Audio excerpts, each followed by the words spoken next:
A mediados de los años 30, los británicos tenían una larga lista de aviones que necesitaban ser reemplazados y no les quedaba mucho tiempo para hacerlo. Prácticamente todo lo que volaban en 1935 ya estaba obsoleto y en 1 o 2 años iba a verse aún peor. Los cazas y bombarderos se llevaban la mayor parte de la atención y no los culpo. Esos eran los aviones que necesitarías en grandes cantidades el día que comenzaran los disparos. Pero había otro trabajo esperando ahí que no podía esperar su turno, y ese era las operaciones de torpedeo desde bases terrestres. Gran Bretaña vivía y moría por el mar, y un bombardero torpedero existía para hacer una sola cosa: abrir un agujero por debajo de la línea de flotación de cualquier cosa que se acercara a la costa.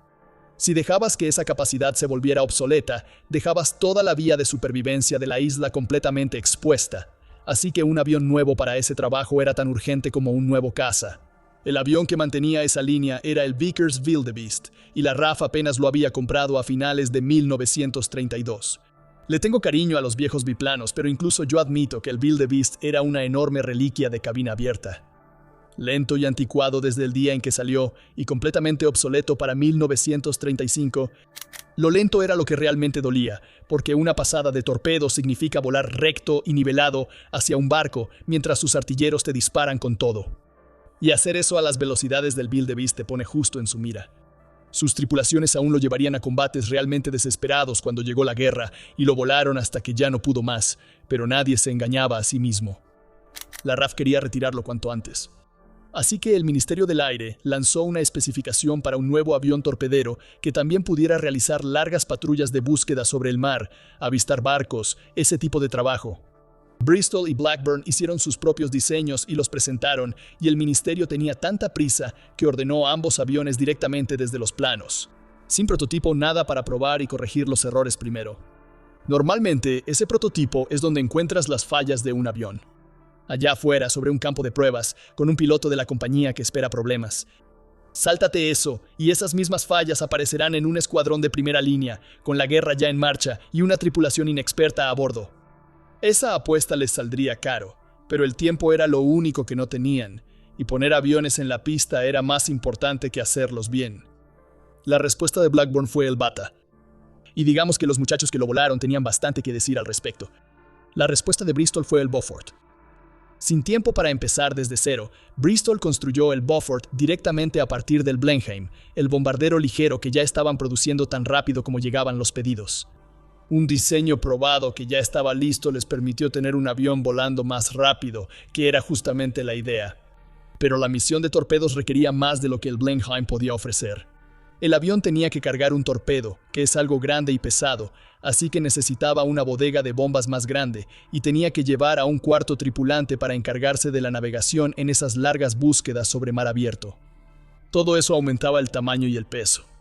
Usar aluminio donde el Blenheim había usado acero recuperó algo de eso, pero solo hasta cierto punto, y todos sabían que la verdadera solución tenía que venir de motores más potentes, suficientes para arrastrar ese peso una larga distancia sobre el agua y aún así traer a la tripulación de regreso a casa.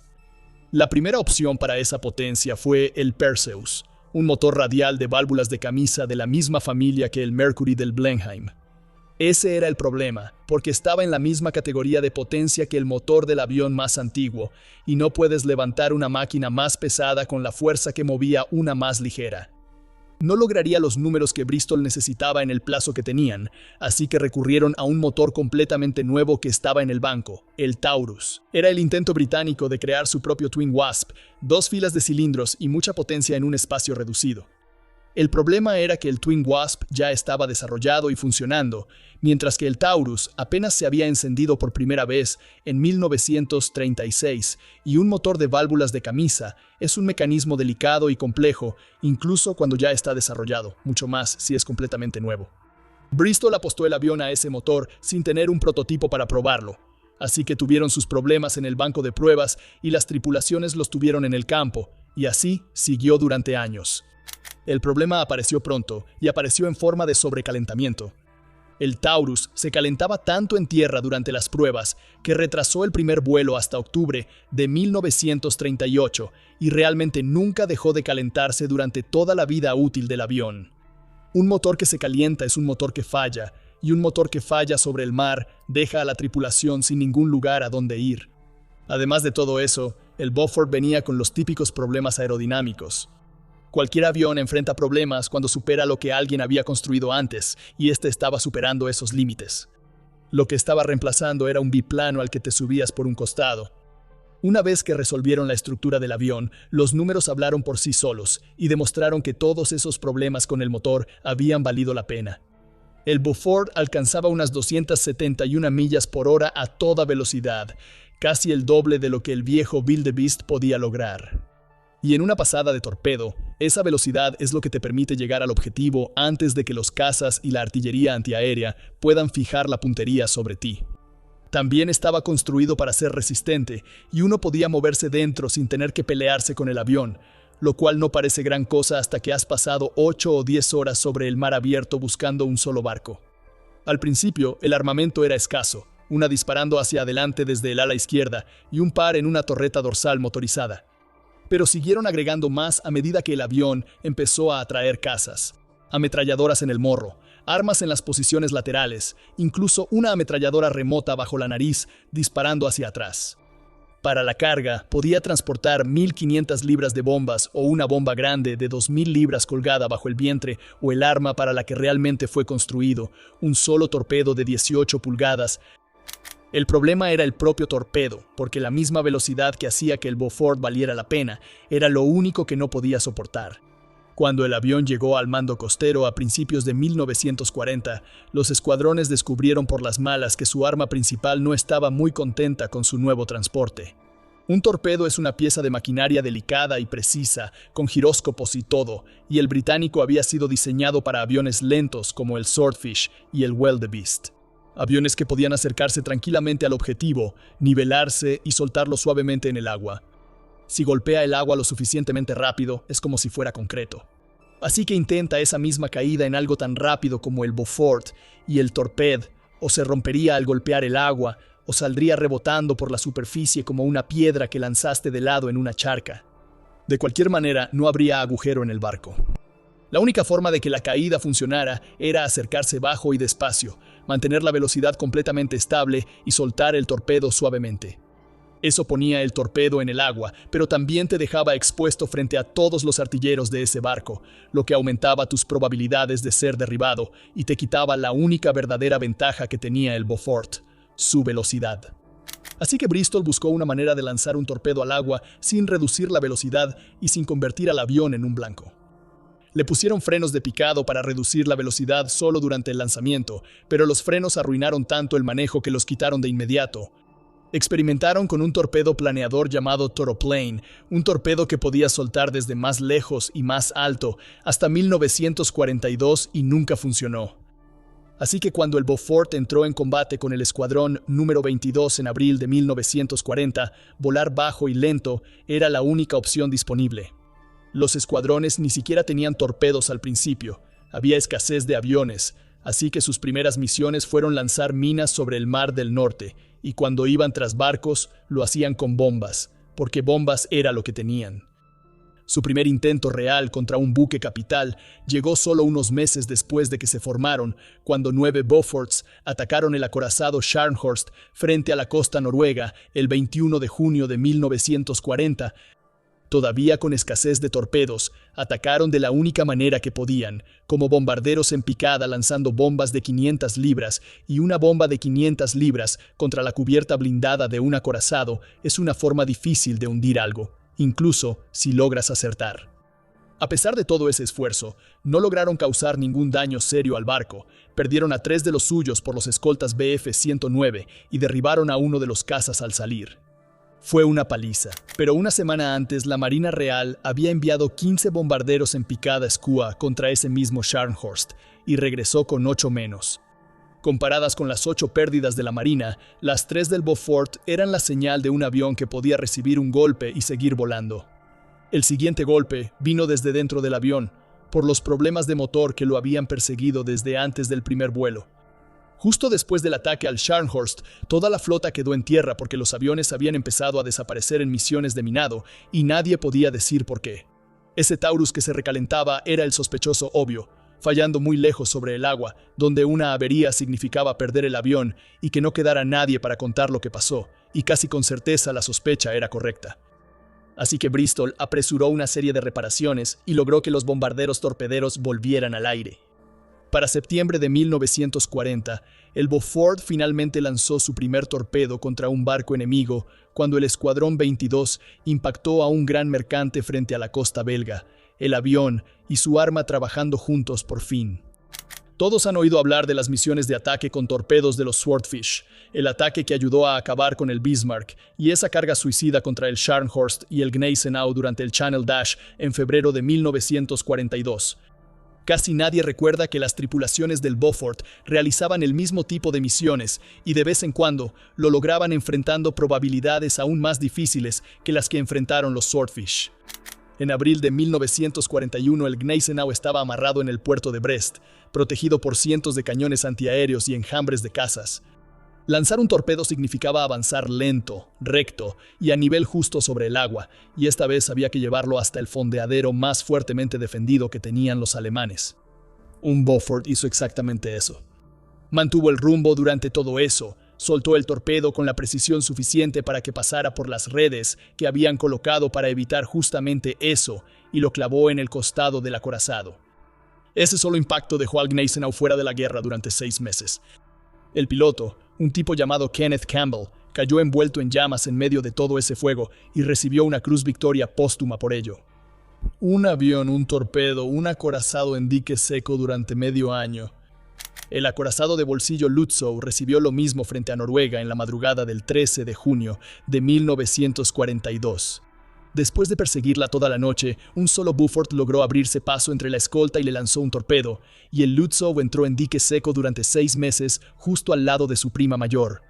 Más allá de esos ataques que acaparaban titulares, los Beaufort volaban día tras día, golpeando barcos alemanes y luego italianos, primero sobre el Mar del Norte y después por todo el Mediterráneo una vez que la lucha llegó hasta allá. Otros aviones suelen recibir el crédito por cortar los suministros destinados a Rommel en el norte de África. Pero los Beaufort estuvieron ahí mismo en esa lucha durante 1941 y 42, hundiendo barcos, bombardeando objetivos en tierra y pagando el precio todo el tiempo.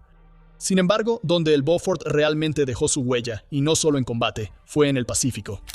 En 1938, los australianos se sentaron y se pusieron a pensar seriamente y con honestidad.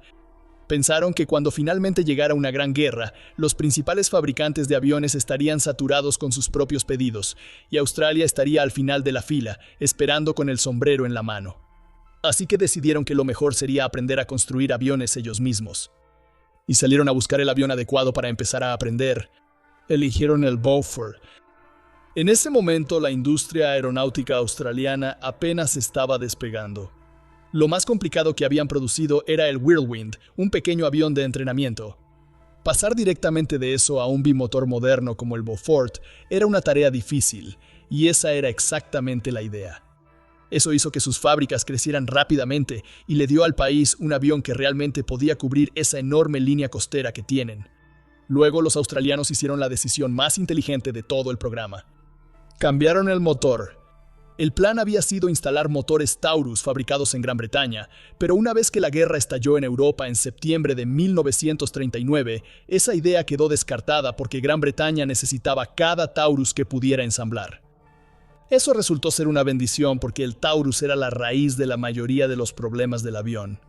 Un motor de válvula de camisa delicado que incluso les daba problemas a los británicos experimentados, y era una mala elección para un grupo joven que apenas comenzaba a establecerse. Así que los australianos construyeron sus Beauforts alrededor de motores Pratt & Whitney Twin Wasps fabricados bajo licencia. Instalarlo en el Beaufort curó precisamente el problema que había dejado en tierra a flotas y se había tragado tripulaciones en casa. Y con un poco más de potencia que el Taurus. Además de eso, los Beaufort australianos libraron el mismo tipo de batallas cruciales y medio olvidadas que sus primos británicos, esta vez contra los japoneses. Por todo el Pacífico suroccidental durante 1942 y 43, la RAF valoró tanto el avión que siguió construyéndolo y volándolo por más tiempo que los propios británicos. Gran Bretaña empezó a retirar ese modelo en 1943, mientras que los australianos lo usaron hasta el final de la guerra. Cuando todo terminó, Bristol había construido alrededor de 1.121 de ellos y Australia produjo otros 700. El Beaufort tenía un regalo más que dar. En 1938, Bristol había tomado la estructura del avión, conservó gran parte de ella, especialmente la mayor parte del ala, y comenzó a desarrollar una versión de caza de largo alcance que pensaron que solo sería una solución temporal para cubrir una necesidad. Funcionó porque la base era buena, la misma estructura resistente y espaciosa que había llevado a las tripulaciones del Beaufort a través de todas esas largas patrullas. Esa solución temporal se convirtió en el Viewfighter, y te diré algo, ese avión podía hacer prácticamente cualquier cosa que le pidieras. Un día era caza, al siguiente bombardero, y con el tiempo el torpedero que el Beaufort siempre había estado destinado a ser, cumpliendo la misma misión mucho mejor de lo que su predecesor jamás pudo. Es fácil descartar al Beaufort como nada más que una versión preliminar de algo mejor. Y si me preguntas, eso no es justo. Este era un avión que aguantó el castigo en los peores años, cuando toda la guerra todavía podía perderla cualquiera. Al igual que el Blenheim del que surgió, y como el Albacore que tuvo que cargar con el mismo maldito Taurus, el Beaufort voló misión tras misión en los días en que perder era una posibilidad real. La reputación que tiene proviene de sus tasas de pérdidas, y esas pérdidas se debieron a los dos problemas que habían perseguido al avión desde el principio. En parte, era ese miserable Taurus fallando sobre el agua, tal como siempre amenazaba con hacerlo. Aún más, era el torpedo el que obligaba al avión a hacer esa aproximación lenta, recta y expuesta cada vez que iba a atacar, con todo lo que el enemigo tenía apuntando directamente hacia él. Pero los relatos que dejaron los hombres que realmente lo pilotaron muestran un avión diferente. Estaba lejos de ser un aparato plenamente desarrollado y satisfactorio, y probablemente era de lo mejor de su tipo en su momento, ambas cosas al mismo tiempo. La guerra aérea moderna tenía lecciones duras que enseñar, y la factura se pagó con hombres y máquinas. El Beaufort es donde se pagó gran parte de esa factura. Cumplió con el trabajo que le asignaron, causó verdaderos daños al tráfico marítimo del eje en casi todos los frentes de la guerra, y ganó tiempo y la experiencia adquirida con tanto esfuerzo que permitieron que los aviones famosos llegaran después. El único problema es que hizo todo eso en el lento y sangriento desgaste que fue la mayor parte de lo que realmente fue la guerra, en lugar de en una sola tarde decisiva, y el desgaste no crea leyendas. Así que el Beaufort es recordado por lo que salió mal con él, y no por la carga que llevó sobre sus hombros, hasta que finalmente algo mejor pudo tomar su lugar. Así que eso es todo por el video de hoy. No olvides darle like, suscribirte y activar la campanita de notificaciones. Eso nos ayuda mucho.